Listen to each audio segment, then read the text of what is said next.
Hi guys, it's Pete from MyJewelryBench.com. Today, I finally finished the upgrade. I've run some tests, and I'm going to give you my thoughts and my results of doing the parallel light upgrade on the Epax X1, and whether or not I thought it was worth it, and how it now still compares to the Elegoo Mars printer. Of course, the Elegoo Mars Pro version or P version is not out yet, so I'm kind of excited to see that. As soon as we get that one in, we're going to do a full comparison about both of these printers. So let's get started.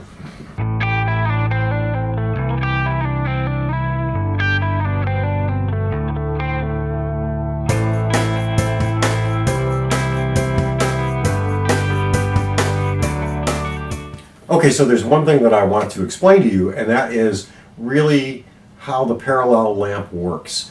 The reason for the parallel lamp is to give a dimensional accuracy to the print. Now, in the diagram that I'm showing now, you can see the image on the left is the parallel lamp, and the image on the right is the standard UV lamp that comes with the Elegoo, the Ender printer, the Anycubic, the standard Epax X1 or Epax X1. So when you look at the lamp and the purple arrows show you the direction of the light as it projects onto the LCD display, the lamp on the left is representing the parallel light as it flows from the bottom or where the lamp is and projected onto the LCD. The image on the right shows the standard lamp, and you can see that the light is projected at an angle. The only part that's going to be dimensionally correct would be the absolute center of the print, because the lamp itself is projected outward towards the perimeter of the LCD display. So where this comes in handy would be when you're talking about larger prints with a larger 3D printer, where you're looking for dimensional accuracy. The parallel lamp is obviously going to be better. This is also better for like small engineering parts where dimensional accuracy is needed, because you're not going to get that slight angle in the resin. All resin is cured with a thickness, and if it's printed with the lamp at an angle, you're going to get a dimensional error in the accuracy of the dimension.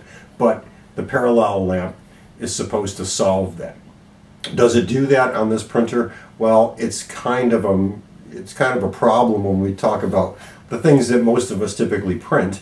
The surface of the print area is so small, even when we're talking about the full build plate, that dimensional accuracy is not as important with, let's say, something that's 3 inches by 3 inches. But if we're looking at something that's 12 inches square, we're going to lose a lot of accuracy. Our print will actually print larger because the light is at an angle towards the perimeter of the model. So keep that in mind. That's the purpose of the parallel lamp.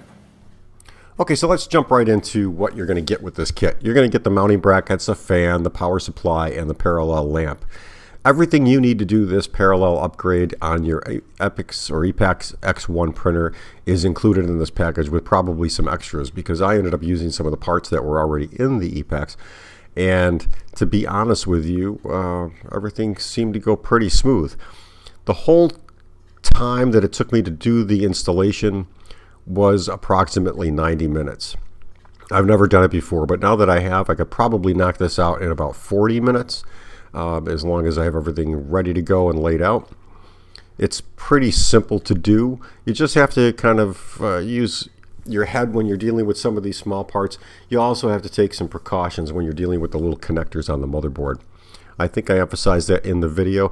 If you haven't seen the video of me doing the upgrade, I'll put a link to it in the video description below, as well as a little earmark above here. So click on that if you want to see the upgrade process.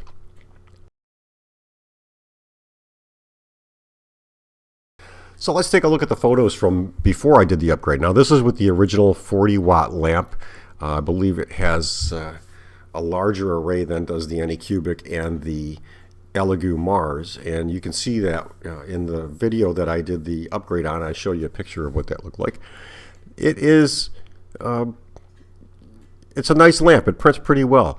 I'd say overall, these are my before pictures. You can see this is about an 1.5 inch model, This little basket here I did at 0.03 millimeters on the z-axis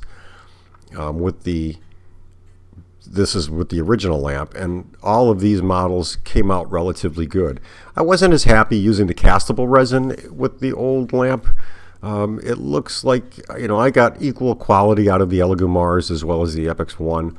The biggest difference between those two printers is that the Epax is 15 to 20% faster depending on what you're doing. And that's with the exact same settings, guys. So the Z-axis really makes a big deal. The Epax printer does have a better Z-axis. The quality of these prints before I did the upgrade is pretty good. It's not bad. So one of the biggest differences that I noticed is that different resins printed differently with both lamps. So for instance, if I used the Elegoo gray resin, I got pretty good results before. I got a little nicer result on the parallel lamp, as you'll see in the next round of pictures. But some of the other resins didn't print so well. I wasn't happy with the results of the original lamp in my Epax and how it worked with the castable resins. It did print okay, and I was able to make some really good models to have cast, and I can't complain about it. I did get the same results with my Elegoo Mars as I got with the Epax with the castable resins, and for the most part, I didn't see very much difference. And you can see with the gray resin here, this is the Elegoo gray on the jewelry. These are some of the models in my jewelry library here. They printed okay, except for obviously my support. I should have just manually added supports to these so that we could get better detail out of them. But overall, I got pretty good results with the original Epax lamp. So after I did the install for the parallel light, and we take a look at some of these prints, you'll notice this is an image of a chair that I 3D printed with the white resin. And the white resin, I'll put a link to that resin on my webpage, and you can go take a look at it through this post.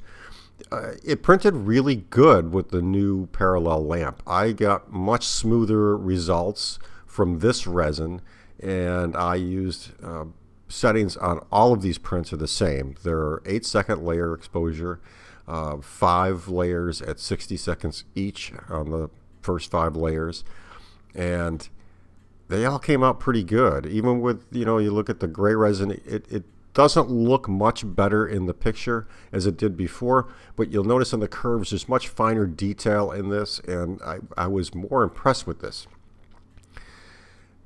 Some of the prints just didn't come out well, and there are certain sections, I think, with any 3D printer, depending on the angle you're printing at and what it's printing, you're going to get bad results. Like for here, we're looking at the detail on the basket, which is the Epax example print, and it really did a nice job with the parallel lamp. I think it came out 10 times better than it did originally, but again, that could be a result of the resin I was using. It could be a result of anything. My 3D castable resin that I used here, this is the iPhone resin, and you can see I did get a lot better detail with the parallel lamp. Every one of these prints, both before and after, is set with 4 anti-aliasing level, and the results of the castable resins seem to work much better with the Epax and the parallel lamp. I think there's still some room for improvement, but overall I see that the detail is just a whole lot more impressive to me. Now, some of the castings didn't come out very well, and I think that was just the way I modeled them. It was also as a result of all the supports I added. You don't need all these supports. I just did the automatic settings to do these tests. Maybe this was a waste of resin, but it gave me a good idea of how it was going to print afterwards. The models that I downloaded from, I think it was Free 3D, I downloaded a couple chairs, and if we look here, this is a bad example here, but on the print itself, they came out very, very smooth, very even. I have to make some adjustments to my Z-axis because it's a little bit on the dirty side, and I want to clean it. You can see I've got some lines in there occasionally, but for the most part, that showed up on both before and after, so I know that's a result of me not maintaining the printer. I usually do that once a week. I haven't done it for a little over a month. I do use these things every day, so just keep that in mind.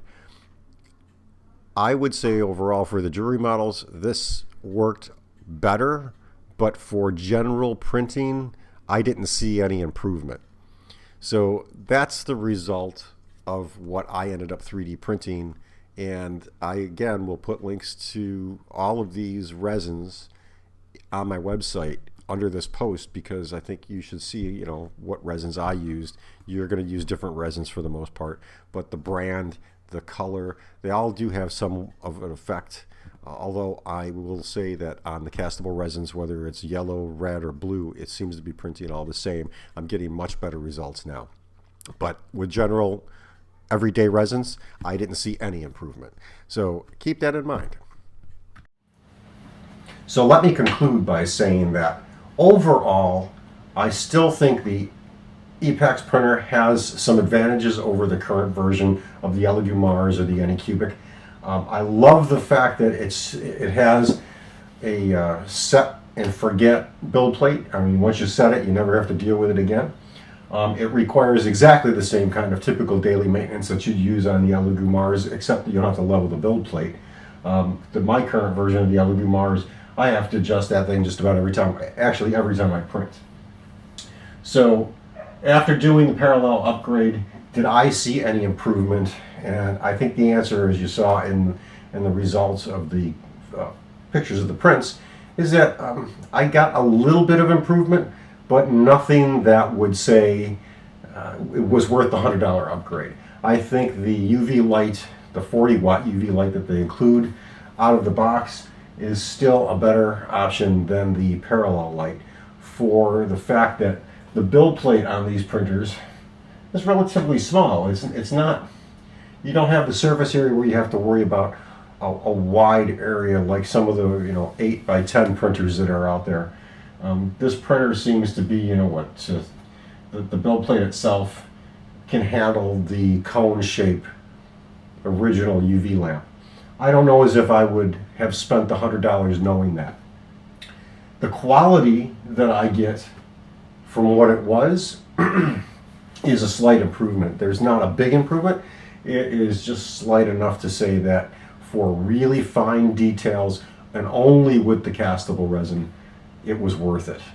However, my Elegoo Mars can do exactly the same, and since when you're casting jewelry, you're going to have to do a lot of finish work anyway, I don't particularly see a big difference to step up to the Epax One, other than the fact that it is about 18% faster. And no matter how I do my print comparisons with the current version of the Elegoo Mars, this printer has a better Z-axis motor. It has a quicker speed. I can set them on the exact same settings and they will work at different speeds at different rates. As a matter of fact, I just did a print that I didn't include in this. 2 prints about 4 inches tall. The Elegoo Mars took about 5.5 hours, and the Epax took about 3 hours 50 minutes. So that was a big difference with the same settings and the same resin. That was my quick comparison just for my own practical purposes. I would not invest in the parallel light upgrade. It is a cool option. It does saturate a little better, but again, with the small build plate, I don't believe it really matters. The Epax is good out of the box, just like the Elegoo is good out of the box. Basically, all you have to do is plug it in, pour in your resin. With the Elegoo, set up your build plate and turn them on and go to town. Those are my thoughts, and for those of you who are dissatisfied with the fact that I am not completely supporting the parallel light upgrade, just be aware that yes, it is a little bit better with certain resins, but I think most of you who are going to watch this video are going to say, hey, I use the standard resins anyway, or the flexible resins, and it's not going to have any bearing on that. Waxy resins for castable material will print slightly better, but there again, it's not a good enough improvement to justify maybe $200 or $300 more in cost. I am still a big fan of the Elegoo Mars. I am a big fan of the Epax One too. I mean, don't get me wrong, it's a good printer. It is much better built than the Elegoo. It is far better built than the Anycubic. And I think for the entry-level home 3D printer, either of these two machines If you're going to do a lot of heavy duty printing, you might want to step up to this printer. It's going to take the abuse. You got a nice metal housing. You're not going to break anything in here, and you never have to adjust this build plate. So far, all I've had to do with this printer is just keep the screw up here nice, clean, and oiled, and I don't seem to have any problems. If you don't do that, you will see lines in your prints, and it'll happen on any of these 3D printers. So just keep that in mind. I hope you liked this video. If you did, give it a thumbs up. If you want to share this with anybody you know, please hit the share. The more you share, the more it helps my channel grow, and I appreciate that. Thanks for watching, guys. Have a good day.